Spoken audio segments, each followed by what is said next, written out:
के आधार पर एक स्थानीय नीति बनेगी।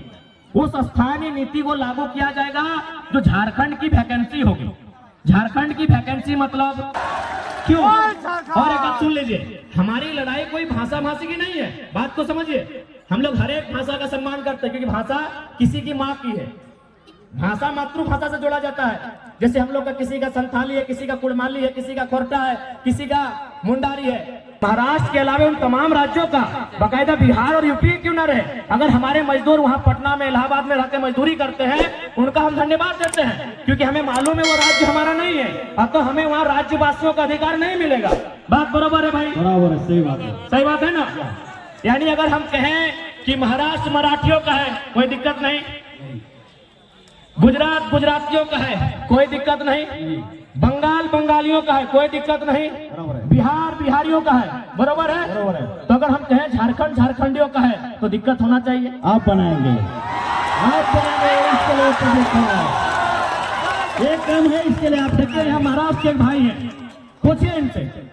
हमारे आपके महाराष्ट्र में हमारे 5 लाख लोग रहते हैं। आपको खुद सतारा में है, आप खुद बताइए वो कैसा रहते हैं। 1 मिनट बता दीजिए किस प्रकार का कमरा है और क्या काम करते हैं। 10 बाय 10 खोली में वो अपना बीबी बच्चे पढ़ाई। सुन लीजिए, 10 बाय 10 के रूम में बीबी बच्चों के साथ रहते हैं। 10 बाय 10 बुझा वो, यानी 2 आदमी सुतबार घरवा में आता है जी। तो 10 बाय 10 के इन्हें हम कोनो बोलने के लिए प्लानिंग करके नहीं लाए हैं ये, बल्कि ये स्कूल चलाते हैं, संस्था चलाते हैं। इनके पास भी बहुत सारे झारखंडी नौकरी करते हैं ना भाई। या हमारे जो भाई सुनील माने साहब, संजीव जी माने हमारा दूसरा भाई है, वहाँ नौकरी करते हैं। बात बरोबर है? बरोबर है। 10 बाय 10 के कमरे में, सुन लीजिए, 10 बाय 10 के कमरे में एक मराठी भाई यहाँ खड़ा होकर बोल रहे हैं, आज 50,000 की भीड़ में बोल रहे हैं कि जो झारखंडी वहाँ रहते हैं 10 बाय 10 के कमरे में, उसी कमरे में पत्नी भी रहती है। हाँ, पत्नी भी रहती है, बच्चे भी रहते हैं, सगे वाले भी रहते हैं, सगे वाले भी रहते हैं, वाले आएगा नहीं वो भी उधर रहता है। 10 बाय 10 के कमरे में पूरा परिवार रहता है। हमारी लड़ाई कैसे गलत है भाई? कौन हिसाब से गलत है? अब एक बात हम क्लियर कहना चाहेंगे, जो लोग हमारी बात को सुन रहे हैं वो झारखंड के अलावा किसी राज्य से रहे। हमारी लड़ाई किसी राज्यवासी से नहीं है, बात को समझिए। हम बात कर रहे हैं 1932 खतियान की। अब सवाल है कि 1932 का खतियान का मतलब ये थोड़ी है कि जो लोग खतियानधारी नहीं है राज्य से चले जाए। ऐसा किसने कहा आपको? बिल्कुल नहीं। पहले समझिए कि खतियान का इस्तेमाल कहाँ होगा, खतियान का इस्तेमाल कहाँ होगा, उसका उपयोग कहाँ होगा। न हम लोग मांग कर रहे हैं कि खतियान के आधार पर इस झारखंड की स्थानीय नीति बने, क्योंकि सभी झारखंडी नहीं होंगे। 140 करोड़ लोग झारखंडी नहीं होंगे। बात को समझिए, जितने भी गैर झारखंड के लोग यहाँ रहते हैं और अपने राज्य में भी, यानी दोनों राज्य में रहते हैं, बात को समझिए।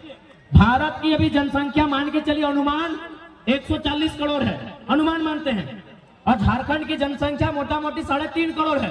तो भाई पूरा का पूरा 140 करोड़ झारखंडी नहीं हो सकता है, समझिए बात को। 140 करोड़ जो भारत की जनसंख्या है वो सबके सब झारखंडी नहीं हो सकते हैं। तो झारखंडी कौन है? तो जो झारखंड के भूभाग में रहते हैं। तो हमारे खतियान आधारित नीति का मतलब है कि इस राज्य के जो मूलवासी हैं, इस राज्य के बाहर जिनका सरकारी नौकरी के अलावे किसी सरकारी दस्तावेज में कोई नाम नहीं है, क्योंकि बहुत कोई रेलवे का नौकरी करते हैं, कोई इलाहाबाद में है, कोई कानपुर में है, कोई कर सेंट्रल नौकरी कोई कहीं कर सकता है, तो वहां सरकारी नौकरी में उसका नाम हो सकता है, लेकिन उसके अलावे उसका नाम किसी दस्तावेज में नहीं है। वह मूल रूप से झारखंडी हैं, जिनका सिर्फ और सिर्फ यही नाम है, यही दस्तावेज है, यही घर है, यही मकान है, यही सब कुछ है। अब सवाल है कि खतियान के आधार पर एक स्थानीय नीति बनेगी। उस स्थानीय नीति को लागू किया जाएगा जो झारखंड की वैकेंसी होगी। झारखंड की वैकेंसी मतलब दरोगा, चपरासी, होमगार्ड, जिला पुलिस, जेपीएससी, जेएसएससी, यानी झारखंड सरकार जो नौकरी निकालेगी, झारखंड सरकार जो बहाली लेगी, उस बहाली में लागू होगा कि जिनके पास स्थानीय प्रमाण पत्र है वही लोग फॉर्म को भरेंगे। इसका मतलब थोड़ी कि आप यहाँ व्यापार नहीं करेंगे, आप यहाँ काम धाम नहीं करेंगे, आप यहाँ रोजी रोजगार नहीं करेंगे, आप यहाँ कंपनी फैक्ट्री में काम नहीं करेंगे। ये गलत है, ये भ्रम है। तो इसलिए जितने भी लोग ऐसे हैं जो इस राज्य के नहीं हैं, आप लोग कृपया भ्रम में ना रहें।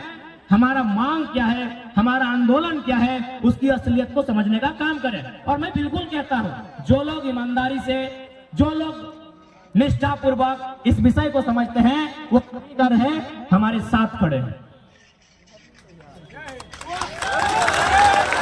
और साथ ही साथ इसलिए उस भ्रम से आप बाहर निकलिए। बाकी हमारा डिमांड क्या है, निजी क्षेत्र में 75%, यानी 25% में बिहार, यूपी, बंगाल, उड़ीसा के कहीं के लोग आए, स्वागत है आपका। निजी क्षेत्र का मतलब है प्राइवेट सेक्टर। प्राइवेट सेक्टर में हम लोग का डिमांड क्या है, 75%, बाकी 25% ओपन है, उसमें आप आए, जिसको आना है, जहां से आना है, आपको आने के लिए स्वागत है। हम लोग सरकारी क्षेत्र में क्या मांग कर रहे हैं कि जो हमारा ओबीसी का आरक्षण है उसको थोड़ा इंक्रीज किया जाए और उसको 90% झारखंडियों के लिए। अब सवाल आप करते हैं कि नहीं जनरल में बहुत ज्यादा छूट जाता है, तो वहां भी नियम है कि जनरल 1 और जनरल 2 में परिभाषित किया जा सकता है। बहुत सारे ऐसे राज्य हैं वहां जनरल विजेगा जनरल वर्ग से आते हैं, जनरल 1 और जनरल 2 में उसको परिभाषित किया जाता है। जो जनरल 1 होगा वो केवल झारखंडी भरेंगे, और जो जनरल 2 होगा, जो 10% छूटेगा, उसमें all over India, Bihar, UP, Bengal, Kolkata जहां भरे, कोई मना नहीं है। अब एक बात बताइए, अब यहां से इन मुद्दों के बाद भी किनको लगता है हमारी लड़ाई गलत है भाई? और एक बात, जो लोग हमारे राज्य में चढ़ के बात करते हैं, अच्छा एक बात बोलिए भैया, उत्तर प्रदेश के लोग भी रहते हैं, माइक से ही बोलिए ना। हाँ बोलो सर। रहते हैं, उत्तर प्रदेश के लोग रहते हैं, हाँ रहते हैं, बिहार के लोग रहते रहते हैं, हैं, बंगाल के लोग रहते हैं, पूरा स्टेट का लोग रहते हैं, पूरा स्टेट के लोग रहते हैं, लाखों में रहते हैं। रहते हैं। क्या आपके प्रदेश में उन्होंने कभी अधिकार मांगा है? नहीं, कभी नहीं। उनको सबको झारखंड में चाहिए, क्या है, झारखंड मौका देना है। देखिए दादा सामने है, सबको झारखंड में चाहिए, उधर वालों को उधर का हिस्सा चाहिए, इधर वालों को इधर का हिस्सा चाहिए, इधर वालों को इधर का हिस्सा चाहिए, टीचर भी यहाँ होने चाहिए, उनके वकील भी यहाँ होने चाहिए, उनके सब यहाँ झारखंड में होने चाहिए। यही महाराष्ट्र है, महाराष्ट्र में भी लगभग अनुमानित 25-30 लाख के आसपास में यूपी, बिहार के लोग रहते हैं, बंगाल के लोग रहते हैं, उड़ीसा के लोग रहते हैं, और गुजरात के लोग तो बहुत ज्यादा रहते हैं। और एक बात, आज आपको एक बात क्लियर कहना चाहेंगे, 1960 से पहले आपके महाराष्ट्र का नाम बॉम्बे था, बराबर है भैया, बॉम्बे नाम था। उसके बाद जिस प्रकार हम लोग बिहार से झारखंड अलग करने के लिए मूवमेंट किए, वहां भी एक मूवमेंट हुआ, तो वहां क्या होता है, 1960 में दोनों राज्यों का विभाजन हो गया, बॉम्बे बना गया, एक तरफ महाराष्ट्र और एक तरफ गुजरात। आज जो बंबई नगरी है उसको बनाने में गुजरातियों का बहुत बड़ा योगदान है, उनके व्यवसायियों का, उनके व्यापारियों का, लेकिन आज तक गुजरातियों ने नहीं कहा है कि महाराष्ट्र में गुजराती भाषा को मान्यता मिले। नहीं, कभी नहीं बोला। आज तक गुजरातियों ने नहीं कहा है कि महाराष्ट्र में गुजराती भाषा को मान्यता मिले। तो फिर ये पड़ोसी राज्य वाले बार बार कहा करते हैं, कभी भोजपुरी को मिले, कभी मगही को मिलेगा, कहे मिलेगा भाई? क्यों? और एक बात सुन लीजिए, हमारी लड़ाई कोई भाषा भाषी की नहीं है, बात को समझिए। हम लोग हर एक भाषा का सम्मान करते हैं, क्योंकि भाषा किसी की माँ की है, भाषा मातृभाषा से जोड़ा जाता है। जैसे हम लोग का किसी का संथाली है, किसी का कुड़माली है, किसी का खोरटा है, किसी का मुंडारी है, तो भोजपुरी मगही भी किन्हीं की मातृभाषा है। हमें किसी की मातृभाषा शिकायत नहीं है। हमारा बात को समझिए, हमारा शर्त यह है कि आप दुनिया की किसी भाषा को झारखंड में रह के गीत गाएं, उसका गाना सुने, हम कानूनी मान्यता नहीं देंगे, बात समझिए, सरकारी दस्तावेज में मान्यता नहीं देंगे, हम ये बात कह रहे हैं। हाँ, बाकी अगर उसके बाद भी अगर आपको दुविधा है तो जिला वाइज सर्वे कीजिए। पलामू, गढ़वा साइड में हो सकता है उन भाषाओं को बोला जाता है, तो उसमें एक बुद्धिजीवी जो भाषा साहित्य का ज्ञान रखते हैं, जो भाषा पे जिनका एक बहुत बड़ा रिसर्च रहा है, वो जिला वाइज कैटेगरी कर सकते हैं, और जिला वाइज जो सीमा है सटा हुआ, वहां उन भाषाओं की बात कर सकते हैं। पूरे झारखंड में आप कहीं नहीं, और खासकर धनबाद बोकारो में आप उठा के ले आइएगा उन भाषाओं को जो धनबाद बोकारो में नहीं है, तो ये हमारा दुर्भाग्य है। तो लड़ाई कभी भाषा की नहीं है, बात एकदम क्लियर है। तो इसलिए जो भी लोग हैं इस राज्य के नहीं है, और आपसे तो हम एक संदेश देना चाहेंगे, जब आप महाराष्ट्र जाते हैं तो भाई महाराष्ट्र की आवो हवा को स्वीकार करते हैं, तो झारखंड आए हैं, बिल्कुल झारखंड की आवो हवा को स्वीकार कीजिए। और एक विशेषकर जो अनूप सिंह जी हैं और उनके जो समर्थक हैं, क्योंकि जैसा कि इतिहास कहता है, चपरी के सूर्यनारायण महतो ने उनके परिवार को यहाँ बसाया है, तो जैसा कि इतिहास कहता है, हम उनसे यही कहना चाहेंगे कि यदि आप यहाँ रहते हैं, अच्छी बात है, तो जिन लोगों ने आपको जमीन दिया, जिन लोगों ने आपको कोयला का खदान दिया, उन लोगों को नेता मानने में क्या दिक्कत था? अगर कोई महाराष्ट्र में रहेगा तो मराठी को नेता मानेगा, मानेगा कि नहीं मानेगा? मानेगा। लेकिन हमारे झारखंड का दुर्भाग्य है, भाई झारखंड में रहते हुए झारखंड के लोगों को नेता नहीं मानते। फिर भी हम उनको कहेंगे कि आप निश्चिंत रहे, व्यवसाय करने से कोई रोक टोक नहीं है, नौकरी चाकरी प्राइवेट सेक्टर में सरकारी सेक्टर में भी कुछ प्रतिशत कोई रोक टोक नहीं है। तो इस हाँ, और एक बात आपको भी हम कहेंगे, अरे हम तो शुरू से बोले हैं कि बंगाल हमारा बड़ा भाई है, बिहार हमारा मंझला भाई है, उड़ीसा हमारा संझला भाई है और हम छोटे भाई हैं।